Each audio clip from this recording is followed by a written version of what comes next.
This program is made possible through the financial support of Indiana Public Broadcasting Stations.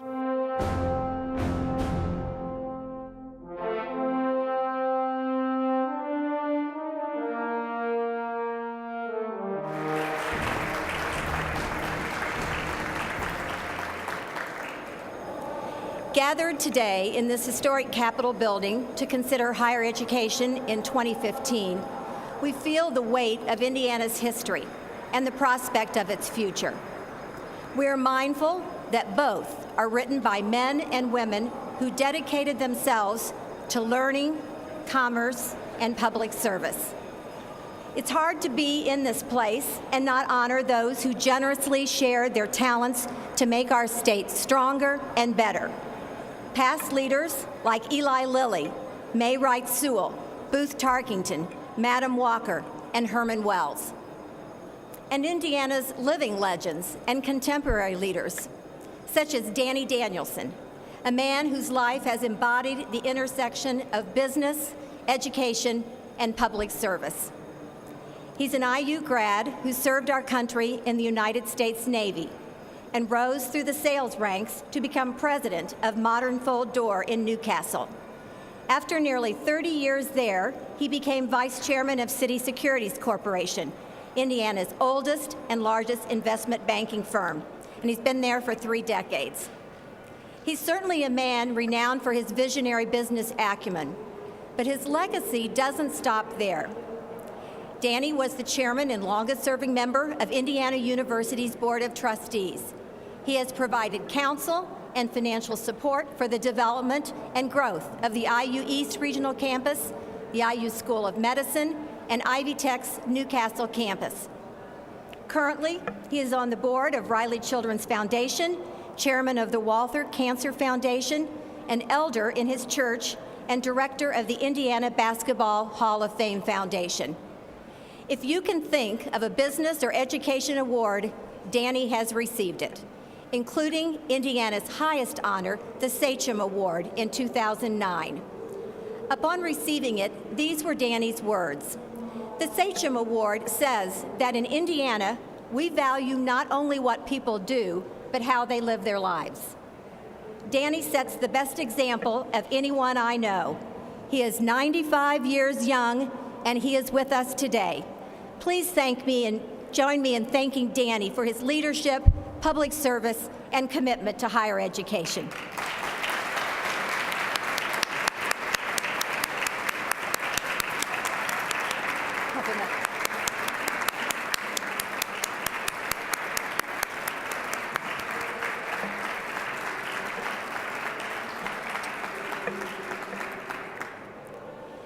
Danny Danielson's words upon receiving the Sachem Award speak to the greater purpose of education. In addition to preparing people to enter the workforce and earn a living, education is about preparing people to live meaningful, fulfilling lives. This is no earth-shattering revelation. I believe education leaders know this inherently. Yet our measures of success tend to focus on the career attainment and salary range of graduates.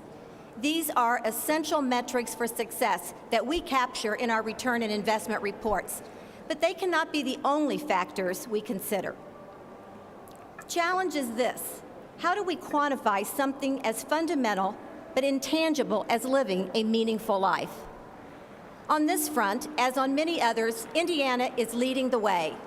Purdue University, in partnership with Gallup and Indianapolis-based Lumina Foundation, developed the Gallup-Purdue Index to measure the satisfaction and well-being of college graduates. The first report, released last year, studied more than 30,000 United States college graduates. The results reflect the challenges we know exist in higher education, and equally important, they give us hope.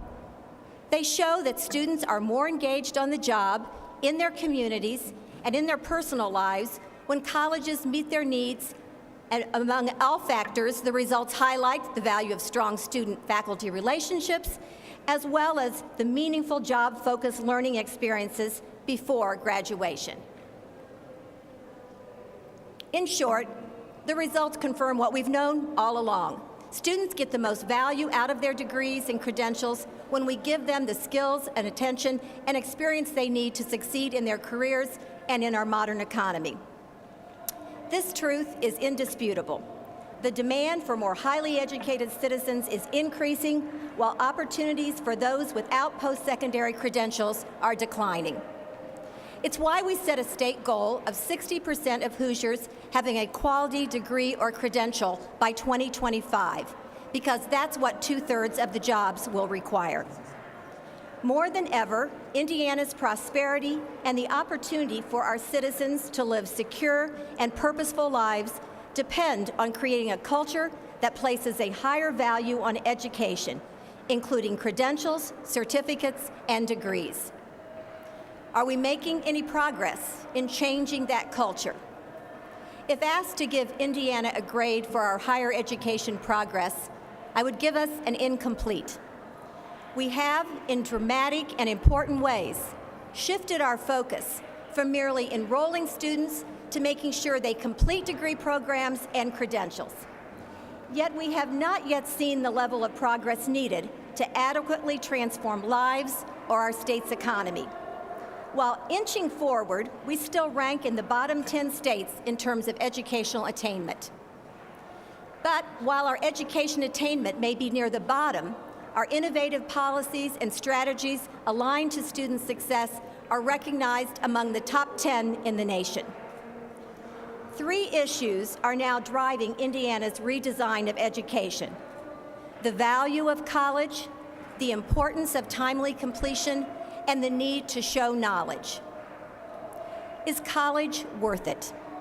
We have all heard or read the countless stories casting doubts about the value of post-secondary education in an era of escalating tuition costs and a tough job market. The irony, of course, is that higher education has never been more important. All indicators support the reality that incomes are higher, unemployment is lower, health is better, and public and civic participation are greater for college graduates. Since we know that return on investment and affordability issues are knocking at the door of value, we must be prepared to address these real concerns. In Indiana, we are doing just that. Tuition increases have been lower in the last 2 decades than witnessed in decades before. In the last 2 years than witnessed in decades before. And while most schools have held inflation, their increases to no more than inflation, some have been freezing tuition altogether. Our higher education leaders now use terms like productivity, accountability, and value as they advocate for the state's investment in higher education. Our return on investment reports show in clear, compelling ways the costs and benefits of higher education, including college costs, student debt, and the financial payoff for students and the state. We are now working to strengthen this report by incorporating additional measures that look beyond cost and salary to gauge the extent to which our graduates are finding fulfilling careers and leading productive lives. Next, we understand that time is the enemy of completion. We have all heard and been inspired by the stories of impressive individuals who finally managed through sheer grit and determination to earn their degrees after 6, 8, or even 10 years. These stories are very moving, but frankly, it shouldn't be that difficult or take that long to realize the promise of a college degree or career credential. What could we have done to make it possible for more students to graduate on time? And what about those who didn't complete at all? Furthermore, think about the financial investment that corresponds with the investment of time and will. The most affordable degree is an on-time degree, and piling on debt by delaying graduation is a serious problem. Borrowing money and not graduating is disastrous. The data are clear that the longer it takes students to complete their degrees, the more likely it is that life will get in the way and the less likely they are to graduate at all. And we know there are long-lasting benefits for students who graduate on time. The Gallup-Purdue Index found that graduates who completed their degrees on time are twice as likely to be positive about their college experience. These realities are driving Indiana's new financial aid reform incentives that encourage students to stay on track to graduate on time by completing 30 credits per year or 15 credits each semester.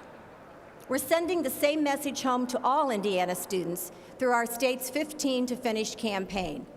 Across Indiana, students, advisors, and other key partners are responding to our collective call for on-time completion. On this front, we have some very encouraging news to share. Just 1 year after financial aid reforms went into effect, we are already seeing double-digit improvements in the number of students enrolling and completing 30 or more credit hours per year.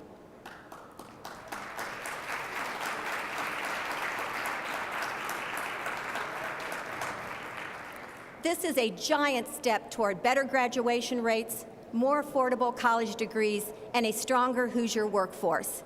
It shows that higher expectations paired with financial incentives work and are powerful drivers of student success.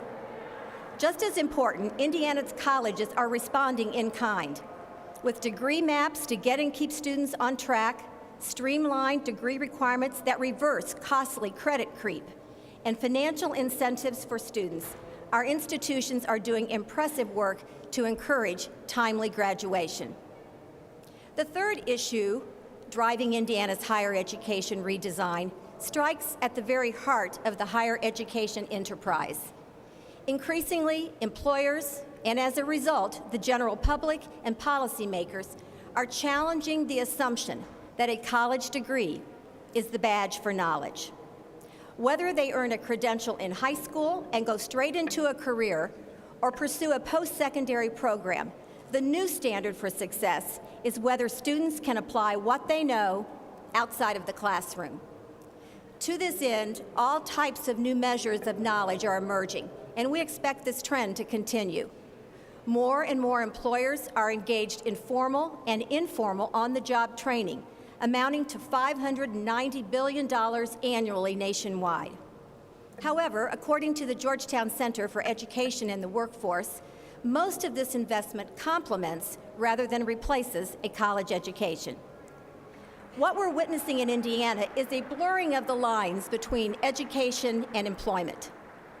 A still small but growing number of young students are receiving post-secondary education and job training at the same time.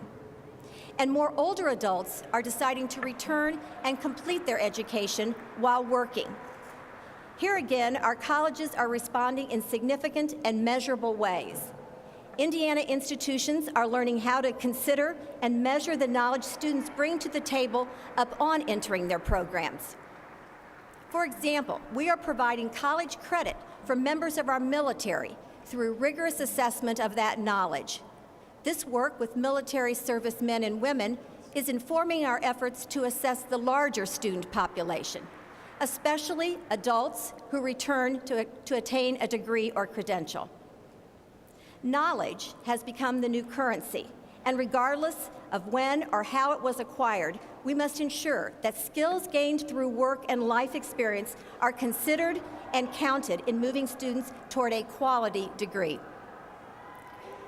Together, Indiana's work in these three areas, increasing the value of college, ensuring timely completion, and showing knowledge, has built strong momentum toward the type of large-scale culture change we need. But it's not enough to improve our state's economy and create more meaningful lives for all Hoosiers. To do that, we need our institutions of higher education to identify and face the needs of our modern economy head-on. And that means a determined departure from the insulated world of academia, where the sage on the stage in too many cases remains the status quo. Building on what has been the most successful higher education system in the world, we are facing new demands from employers, state policymakers, and our consumers, Hoosier students. To their credit, our colleges understand that now is the time to step down from the stage and take an honest look around. Employers are demanding more educated and trained employees, and employers must be active and engaged partners in helping higher education create the employees they need to succeed. New models that blend educational preparation with workforce experience are emerging. It should be the rule and not the exception that students have quality work-based learning in all disciplines, not just engineering, education, and nursing, as a core component of their education experience. The index found that only 6% of graduates strongly agree that they had a meaningful internship or job in college. Students need more job-focused experiences that enrich their academic learning. Colleges can do this by making internships and partnerships with faculty, industry, and organizations widely available and expected for all graduates. For college, this will require redesigning the curriculum and greater collaboration and alignment with the business community.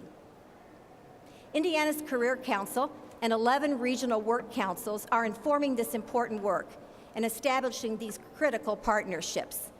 Governor Pence and Lieutenant Governor Ellspermann, who is here with us today, are leading these efforts and challenging employers to add 10,000 internships or other work-based learning experiences. To tackle this head-on, the Commission, in partnership with educators and employers statewide, will launch Indiana's first ever Career Ready campaign this spring. This effort will reach more students to teach them about Indiana's wide range of career opportunities, the educational pathways that lead to employment, and the many workplace experiences, from job shadowing to internships, that make them better prepared and more attractive to employers. It's not just employers that are demanding more. States are too. We achieve a diversified and stronger economy through a better educated workforce. Every additional degree earned produces greater personal wealth and contributes to the state's economy. In our return on investment report, we found that by adding 25 graduates for every 100 students, state tax revenue will increase by $1.5 billion. State policy that funds colleges based on performance is showing great promise too. In two key metrics, overall degree completion and completion for at-risk students, we have seen our gains over the last biennium more than double. Even our improvement with on-time completion saw significant acceleration. Finally, more individuals are looking to higher education as a path to a better life. It's clear that job opportunity, economic advancement, and true career pathways are inextricably linked to education beyond high school, and we know it pays off for students. More than improving our state economy, college graduates earned an average of $20,000 more per year than non-college graduates. Admittedly, there's still a lot of work to be done if we want to successfully meet the needs of a diverse student population. It starts with greater alignment between K-12, higher education, and the workforce to make sure all students are college or career ready. It includes a focus on adults and those already in our workforce. Nearly 750,000 Hoosiers have some college but no degree. We need to get them back, and our Return and Complete initiative will provide support to them to come back and finish what they started. It also depends on addressing the changing demographics and serious achievement gaps that exist and persist in our state and nation. A recent study by the Pell Institute showed that the gap in degree attainment between the nation's wealthiest and poorest students has doubled during the last 40 years. In 2013, 77% of students from the nation's top economic quartile earned degrees, something only 9% of students from the nation's lowest quartile achieved. There is no better example of Indiana's progress narrowing that gap than our 21st Century Scholars Program. For 25 years, the program has provided scholarships for students to attend public or private colleges if they qualify financially and meet performance expectations. They must complete meaningful college and career readiness activities. They must graduate high school with a GPA of at least 2.5 and complete at least 30 college credits each year. For their efforts, they can receive up to 4 years of paid tuition, and the program is working. More than increasing salaries in our state economy, this program is transforming lives.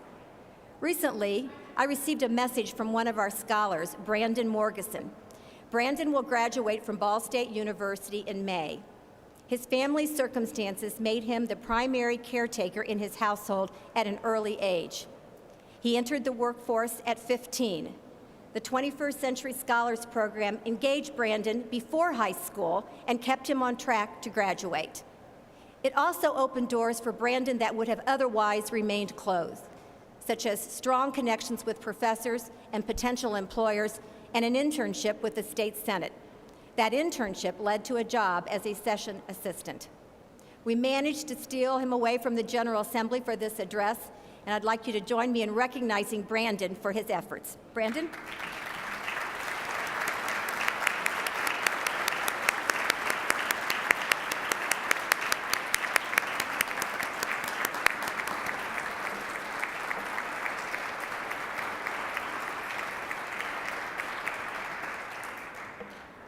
This brings me full circle to where I began remarks, talking about the purpose of education in preparing people to live meaningful lives, that intangible thing that can't be measured by looking only at someone's bank account. Brandon already is solidly on the path toward fulfilling our goals for students. He is on track to complete his degree. He had the support of caring professors who encouraged his success, and he had a quality internship to make that critical connection between classroom learning and real-life application. We want every Indiana college student to have that kind of life-enhancing experience that Brandon has enjoyed. In recent months, there's been a lot of talk in the nation's capital about a federal ranking system for higher education institutions. Rather than waiting for an answer from Washington, a coalition of proactive states and institutions can lead the way in providing a fuller picture of the true value a quality higher education degree delivers. New tools like the Gallup-Purdue Index are inspiring change at the college level.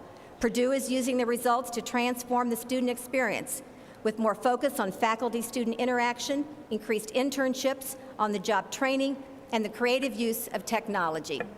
I know that several other Indiana schools are exploring a partnership with Gallup, and we want to capitalize on the momentum. Indiana can and should be a national leader in quantifying the impact of the college experience with better data and more meaningful measures. Building on the National Gallup-Purdue Index, I'm pleased today to announce the creation of a custom version of this study for the state of Indiana. Our goal is to help other Indiana colleges drive positive change while informing college consumers and policymakers alike. With this new measure, we can provide a more complete answer to the question, is college worth it?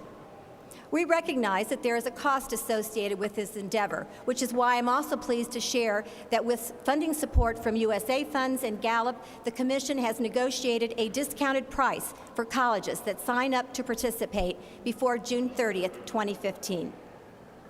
We have much to learn and gain from this type of survey, and I encourage our institutions to join us in striving to better gauge the collective impact of our higher education system. What better way to identify consumer needs, challenges, and opportunities than by talking directly with graduates and assessing the most essential outcomes of higher education: upward mobility, economic advancement, personal fulfillment, and civic participation. We all know someone who exemplifies what Danny Danielson meant about valuing not only what people do, but how they live their lives. People who inspire us to do more, not only for ourselves, but also to serve others and our communities. Danny is the living example of what we want for higher education in Indiana. For him, it was never a matter of keeping up with the changing economic landscape. He led the way. Indiana is poised to do the same by focusing not just on the jobs of today, but on the jobs and challenges our students will face well into the future, whatever that may bring. Abraham Lincoln said it well: the best way to predict the future is to create it. We have long believed that education is the engine for opportunity, and that education beyond high school is important for upward economic mobility, especially for individuals from the lowest income families. The many benefits that accrue to those who receive a quality degree or credential are matched by the measurable benefits to our state's economy. Indiana's higher education system can give men and women the tools for a meaningful life, even in today's complicated, hyper-connected society and modern global economy. We will do it by facing these changes, by meeting our students, communities, and businesses where they are, instead of expecting them to take what we provide for the price we determine. Because, ladies and gentlemen, the burden is on us now, as it was our predecessors, who leveraged our state's assets to build a strong 20th century economy. Our best hope and our obligation is to build the human capital needed in the 21st century. If it sounds like I'm making it personal, that's because it is. It's personal for Brandon Morgeson, for Danny Danielson, for Dennis Bland. It was personal for Madam Walker, Herman Wells, and Eli Lilly. Higher education is about elevating individuals. It's about human dignity, self-respect, care for others, our health and future. All are affected. For this reason and so many others, it's time for Indiana to increase efforts that give more Hoosiers the educational tools they need to live meaningful lives. Our state depends on it. Thank you.